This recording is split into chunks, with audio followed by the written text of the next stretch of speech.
ಎಲ್ಲರಿಗೂ ನಮಸ್ಕಾರ. Welcome back to my channel. ಇವತ್ತು ಗಿಣಿಮುತಿ ಮಾವಿನಕಾಯಿಂದ ಒಂದು ರಸಮ್ ಮಾಡ್ಕೊಳ್ತಾ ಇದ್ದೀನಿ. ಅದಕ್ಕೆ ಈ ಗಿಣಿಮುತಿ ಮಾವಿನಕಾಯಿನ ನಾನು ಇಷ್ಟು ಹಾಕಲ್ಲ, ಒಂದು ಅರ್ಧದಷ್ಟು ತುರಿದಿಟ್ಕೊಂಡಿದ್ದೀನಿ. 1 ಕಪ್ ಆಗೋಷ್ಟು ಮಾವಿನಕಾಯಿ ತುರಿ ಇದೆ. ಅದರಲ್ಲಿ ಒಂದು 3/4 ಕಪ್ ಆಗೋಷ್ಟು ಬೇಳೆ ಇದೆ, ತೊಗರಿಬೇಳೆ, ಕೊತ್ತಂಬರಿ ಸೊಪ್ಪು, ಕರಿಬೇವಿನ ಸೊಪ್ಪು, 1-2 ಹಸಿಮೆಣಸಿನ್ಕಾಯಿ, ಆಮೇಲೆ ಒಂಚೂರು ತೆಂಗಿನಕಾಯಿ ಅದು ಉದುರಿಸೋಕ್ಕೆ, ಬೆಲ್ಲ ಮತ್ತು ರಸಮ್ ಪೌಡರ್ ಇದೊಂದು 2 ಸ್ಪೂನ್ ಹಾಕ್ಕೊಳ್ತೀನಿ.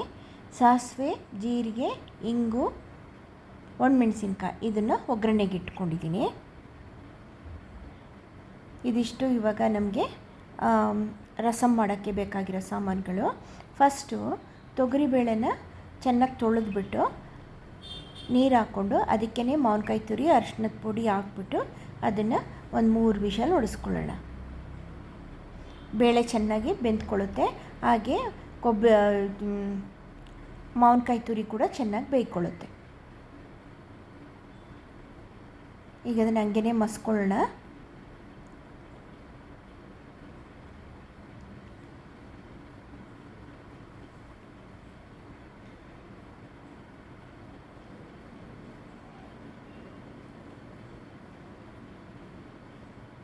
ನಾನು ಬ್ಲೆಂಡರಲ್ಲಿ ಅದನ್ನು ಸ್ಮ್ಯಾಶ್ ಮಾಡ್ಕೊಂಡು ತೊಗೊಂಡು ಬಂದಿದ್ದೀನಿ. ಇವಾಗ ಈಗ ಇದಕ್ಕೆ ರಸಮ್ ಪೌಡ್ರ್ ಹಾಕ್ಕೊಂಡಿದ್ದೀನಿ, MTRದು.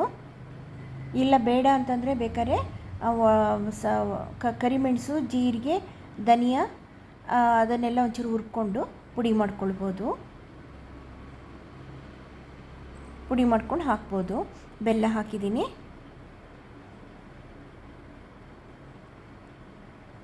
ಇವಾಗ ಇದನ್ನು ಚೆನ್ನಾಗಿ ಕುದಿಸ್ಕೊಳ್ಳೋಣ. ಹಸಿಮೆಣಸಿನ್ಕಾಯಿ ಕೂಡ ಹಾಕ್ತೆ.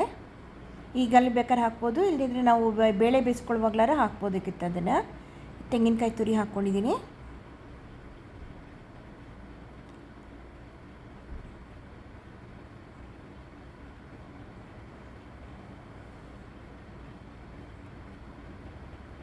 ಸ್ವಲ್ಪ ಗಟ್ಟಿ ಆಯ್ತಿದ್ದು, ಸ್ವಲ್ಪ ನೀರು ಹಾಕ್ಕೊಳ್ಳೋಣ.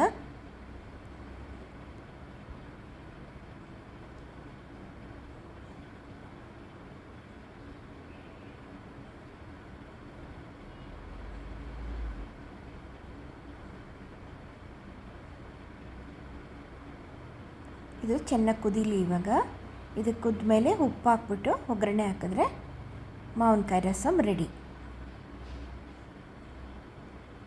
ರುಚಿಗೆ ತಕ್ಕಷ್ಟು ಉಪ್ಪು ಹಾಕ್ತಾಯಿದ್ದೀನಿ.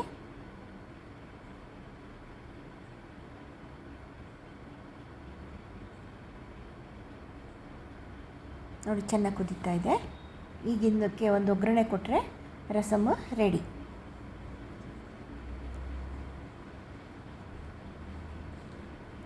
ಅನ್ನದ ಮೇಲೆ ತುಪ್ಪ ಹಾಕ್ಕೊಂಡು ಈ ಸಾರು ಹಾಕ್ಕೊಂಡು ಊಟ ಮಾಡ್ತಾಯಿದ್ರೆ ತುಂಬ ಚೆನ್ನಾಗಿರುತ್ತೆ. ಬಾಯಿ ಕಿಟ್ಟಾಗೂ ಕೂಡ ಇದು ತುಂಬ ಚೆನ್ನಾಗಿ ಅನಿಸುತ್ತೆ ಟೇಸ್ಟ್ ಇದ್ರದ್ದು. ಈ ತಿಳಿ ಸಾರ್ದು ಒಗ್ಗರಣೆ ರೆಡಿ ಆಯಿತು.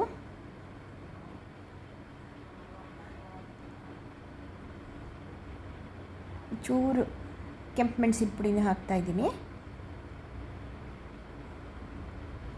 ಹಾಗೆ ಒಗ್ಗರಣೆಯಲ್ಲಿ ಮೇಲ್ಗಡೆ ಕೆಂಪು ಮೆಣಸಿನ ಪುಡಿ ಹಾಕ್ಕೊಂಡ್ರೆ ಯಾವುದೇ ಸಾರಿಗಾಗಲಿ ಪಲ್ಯಕ್ಕಾಗಲಿ ಒಂದು ಕಲರ್ ಕೊಡುತ್ತೆ.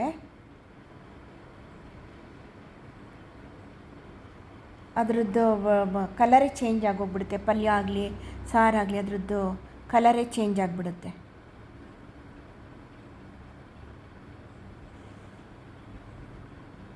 ರೆಡಿ ಆಯಿತು. ತುಂಬ ಚೆನ್ನಾಗಿರುತ್ತೆ. ನೀವು ಕೂಡ ಟ್ರೈ ಮಾಡಿ ಇದನ್ನು. ಅನ್ನದ ಮೇಲೆ ತುಪ್ಪ ಹಾಕ್ಕೊಂಡು ಈ ಸಾರು ಹಾಕ್ಕೊಂಡು ಊಟ ಮಾಡಿದ್ರೆ ತುಂಬ ಚೆನ್ನಾಗಿರುತ್ತೆ. ಓಕೆನಾ? Thank you.